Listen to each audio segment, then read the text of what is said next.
Hello, my Minglava. Could the video maro? Batem less or mouse neck keyboard chant the amafivare. Mouse neck keyboard or a ball. Mouse neck keyboard or a input device de piede. Turuga, Kumida or Chelago, Petum Pima, Kumida, and Tessin Chela de Pomuti Pima, Piami Tuchamuri Lodora Pibare. Ajaro, K, Chile Jaya, but Mazoni ne, keyboard ne in Toya. Daro wireless keyboard local. Tuma, Joma Pavu. On-off switch pa me, time daro compact design malo, diba ma numpad o mapaw, no? Da kumida ne Bluetooth ne chebi ma, tonglo yama piede. Now the kuaro, di halomyo, wired keyboard local. Da kumida direct join bi ma, tonya jin piede. Ba kwa cha che shile. Wired keyboard ne wireless keyboard ga, ba ma magwa ba. Wireless keyboard so yin. Tonya Lue Gure, the Shalom Pianshe, Losha, near do dress in a corner, Madia Tabima, keyboard lick Udabima, Hubetome, laptop lick Udame, the China Pianda, a low me, Dibian Lame, so keyboard laptop lick Vima, keyboard lick Chabima, Piantono Yame. Time gamer row, music producer, video producer, Rosoye, Troja desktop computer, Miazon Tom Chile, I do change my sonye, wired keyboard, Tonya post in PLM. Also, wireless gajaro charging to yame, the show jaro battery tayar. Wired keyboard jaro, kumida direct power joy kajaro, turuga power accounts or machiro. Pio 3 response ga luara matibe me, wireless tasino, po bi mien. I don't know gamer masin, through cloud nail to nail the cloya function, chichin, a low kinzation to jamlo, wire go don't chin pibar. Pio not kuga mouse. Daro wired mouse to my joe bar. Tuga keyboard dime, kumidama, direct joiner apede, pin to my battery tesiam lobu, kumidan and power juichin pibar. Tule, wired keyboard a time, gamer miazon tonly sheet. Bowser to my responsible mian at jamlo. Miadapia, yon ton dress no wireless mouse garopo simpi. Paulus raw, a low show tatar. Jury ne, miala in keyboard gale jotaku. Mouse ga le jo taku tacha electronic device le ne join ထားသေးရဆိုရင်ကြိုးတွေများလာရင်ရှုပ်တယ်အဲကြတော့ wireless ကတော်တော်လေးဆင်ပြေတယ်ကျဲနေယူသွားလို့ရတယ်ပြီးတဲ့ခါကျရင်လည်းသူ့မှာအများနဲ့ Bluetooth receiver ပါတယ်အဲ့ဒါဆရာကွန်ပျူတာမှာ setting ထားတာဖြစ်တယ်အဲ့ညီလာတဲ့တန်လေးက device တခုဖြုတ်တိုင်းအဲ့လိုတန်မြည်ရခြင်းဖြစ်တယ်ပြန်တက်တယ်ဆိုရင်တော့ဒီတန်လေးမြည်တယ်မိုက်တယ်မလား Now, giant thing as I'm Arapam, Yandivian. Okay, Tuga, Miado Pien receiver Nellare, the show Apple device Amazon, receiver on Paro, Bluetooth direct Chelayum. The man Miado Piano de receiver late Tera Beer, no? Ara di receiver Leo, set him a Tevima Tonyabar. K. Ajaro, let Habon Tanile Gia. Keyboard mason ASDF JKL semicolon so vima la chawnio thaya ba ne dima pinky finger le ne sa bi ma index finger ti twa re dia index finger ne J ကိုထားပြီးမှ pinky finger က semicolon ti twaတယ်ပြီးတော့လက်မကို space မှာထားတယ်ပြီးတော့ဒီမှာ cloud တွေအများကြီးရှိတယ်လက်ချောင်းတွေကဒီမှာ8ချောင်းပဲသုံးတယ်ဒါက space bar အတွက်ပဲယာထားတာဆိုတော့ကျန်တဲ့4ချောင်းနဲ့ဒီ cloud တွေအကုန်လုံးကိုဘယ်လိုနှိမ့်မလဲကြည့်လိုက်ကြရအောင်ပထမဆုံးအနေနဲ့ ASDF JKL semicolon မှာလက်ကိုထားရတယ်ဒါ default position ပြီးရင် AH နဲ့ဆိုရင်သူ့ရဲ့ cloud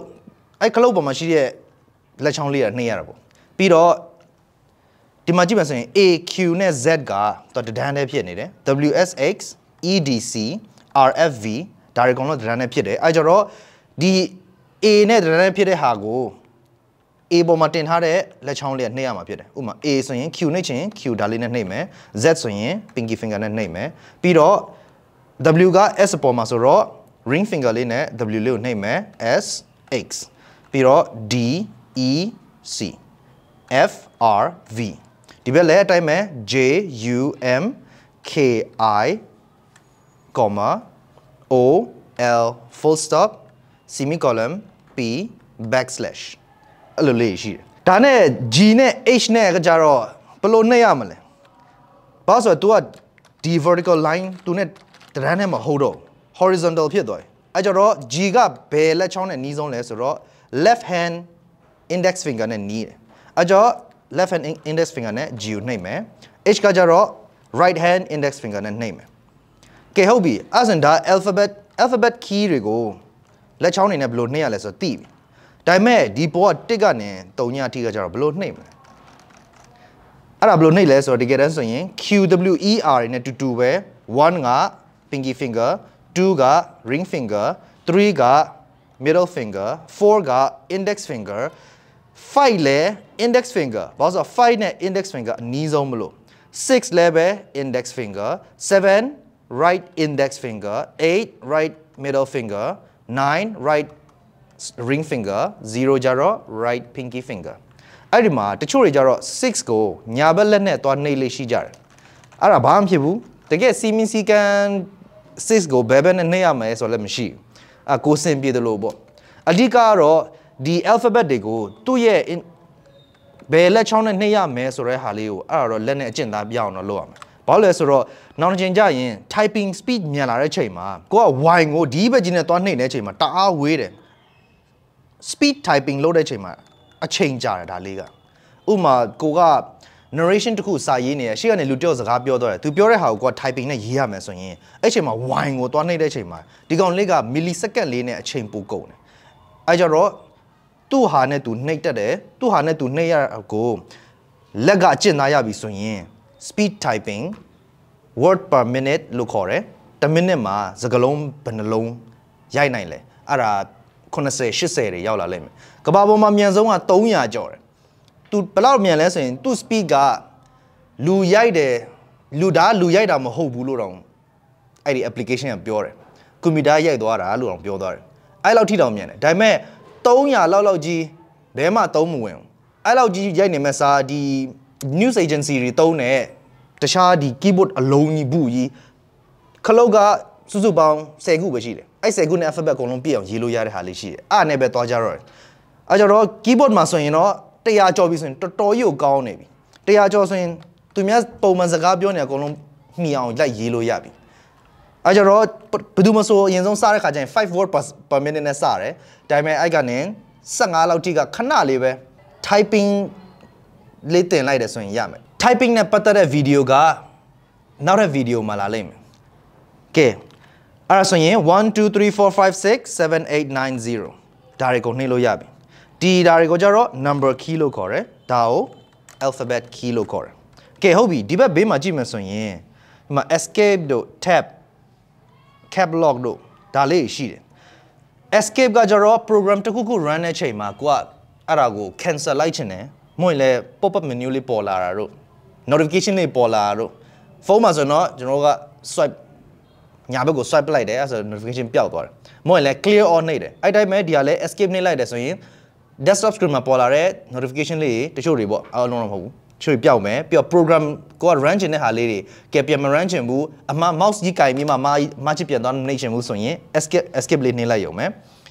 ပြီးတော့နောက်တစ်ခုကဒီမှာဒါတော့ tab လို့ခေါ်တယ်များသောအားဖြင့် Microsoft Word မှာသုံးတယ်စာရေးနေတဲ့အချိန်မှာဟိုးအဝေးကြီးကြော်ပလိုက်ချင်တယ်အဲ့လိုကြော်ချင်တယ်ဆိုရင် tab ကိုခါနှိပ်လိုက်တယ်ဆိုရင်တော်တော်လေးကြော်သွားလိမ့်မယ်အဲ့တော့ Microsoft Word video မှာတင်ရမှာဖြစ်တယ်ဒါလေးကတော့ cap lock လို့ခေါ်တယ် capital letter ရေးချင်တဲ့ချိန်မှာဒါလေးကိုဖွင့်ထားလိုက်တယ်ဆိုရင်အကုန်လုံးကစလုံးကြီးနဲ့ပဲလာလိမ့်မယ်ပြီးတော့ဒါလေးကိုပိတ်ထားတယ်ဆိုရင်စလုံးသေးနဲ့လာလိမ့်မယ်အားလဲဆရာ setting ထားတာဖြစ်တယ်ကဲဒါတော့ shift key လို့ခေါ်တယ်ခုန cap lock ကကြတော့ဖွင့်ထားတယ်ဆိုရင်ရိုက်သမျှအကုန်လုံး capital letter နဲ့သွားမယ် shift key ကကြတော့ကိုကတစ်လုံးမဟုတ်နှလုံးမဟုတ်သုံးလုံးလောက်ပဲ capital နဲ့ရေးပြီးမှကျန်တဲ့ဟာအကုန်လုံး lower case နဲ့ပြန်သွားချင်တယ်ဆိုရင် shift လေးကိုဖိထားပြီးမှကိုလိုချင်တဲ့ alphabet လေးကိုနှိပ်ထားလို့ရတယ်ဒါပေမဲ့အဲ့လိုချိန်မှာ shift ကဒီမှာနှစ်ခုရှိနေတယ်ဘယ်ဟာကိုနှိပ်ရမလဲဒါကလူတော်များများမှားလေးရှိတဲ့အရာလေးတစ်ခုဖြစ်တယ်ဘယ်လိုမှားလဲဆိုရင် Q အကြီးရေးချင်တဲ့ချိန်မှာ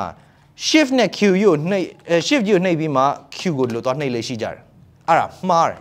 ဘာလို့လဲဆိုတော့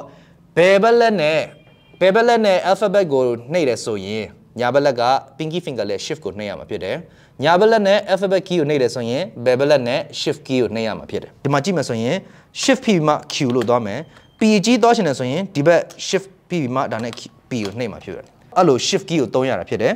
ကဲအောက်မှာကြည့်မယ်ဆိုရင်ဒါကတော့ control ပေါ့ဒီ control တို့ alter တို့ကကြတော့ဒီ keyboard မှာရှိတဲ့ function တွေကိုအပြောင်းလဲလုပ်ပေးတယ်အင်္ဂလိပ်လိုပြောမယ်ဆိုရင်ဒီ cap lock တို့